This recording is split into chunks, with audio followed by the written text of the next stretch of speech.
What's up, guys? My name is Miss Peer Editor, and today I'm going to show you 8 books to read this summer to prep for the AP Literature and Composition course. You're probably asking, why should I read at all? It's the summer, it's time for me to relax, and I get it.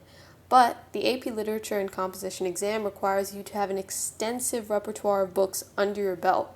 First off, the free response question is one of the 3 essays on the exam, and it poses a general prompt to you, and you'll be required to answer that question using any book of literary merit of your choosing. So you need to know enough books to be able to answer any prompt that pops up on the exam. Also, reading will give you the analytical skills required for multiple choice questions, and you'll learn all about the literary movements, themes, and stylistic devices that come up on the exam.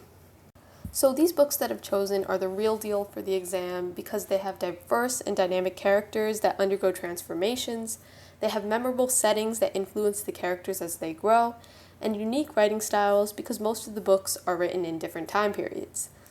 So first up is Jane Eyre, and long story short, this book is about an orphan who's mistreated as a child and beats the odds as an adult.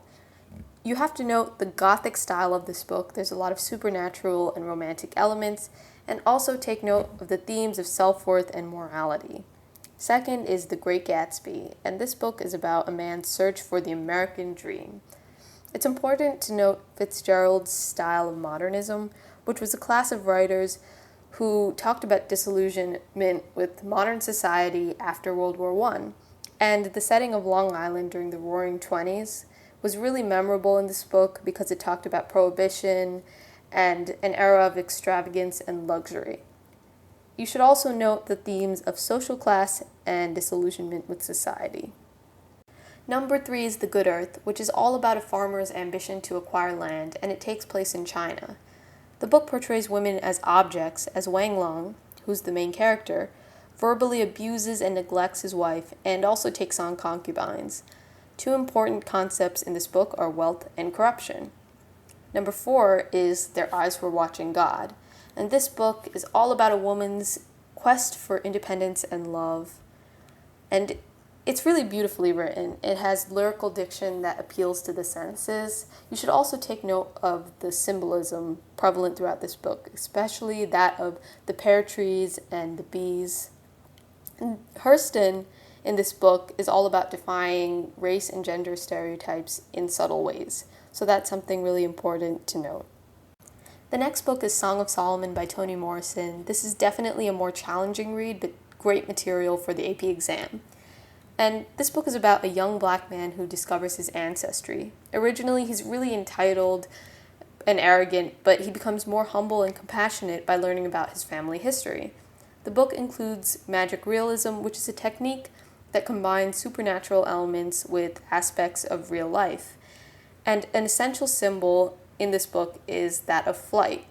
The book also tackles race and women's role in the household.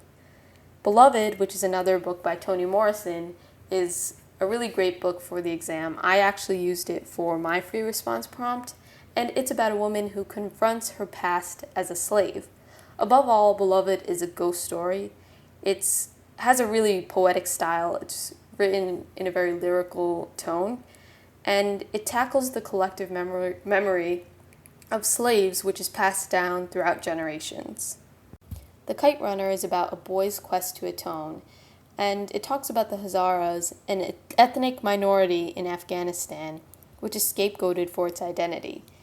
It also talks about the complex relationship between fathers and sons, and kite running, which is in the title, is an essential symbol.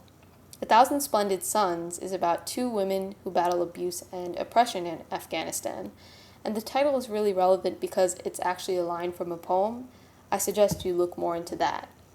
A Thousand Splendid Suns also has a lot of cultural allusions, just like The Kite Runner, and while The Kite Runner is more about the male perspective, this book is tackling the female perspective. So it considers issues such as marriage and education, and both books take place in Afghanistan from the 1960s to the 2000s. So if we look back at those tricky AP free response prompts I was talking about, we can see that 2018's prompt was about a character with a gift. 2017's prompt was about a character with unusual or mysterious origins, and we could go on and on and on, but we can see that the common thread throughout these prompts is that they're about a central or complex character, or a specific theme. So you can use any of the books I've shown you to answer any of these prompts. Thanks for watching. Please click to subscribe to join this writing community, and if you've taken the AP Literature exam before, comment below to recommend any other books to read, and also comment with any other reading or writing topics you'd like me to cover. I'll see you next time for my next video.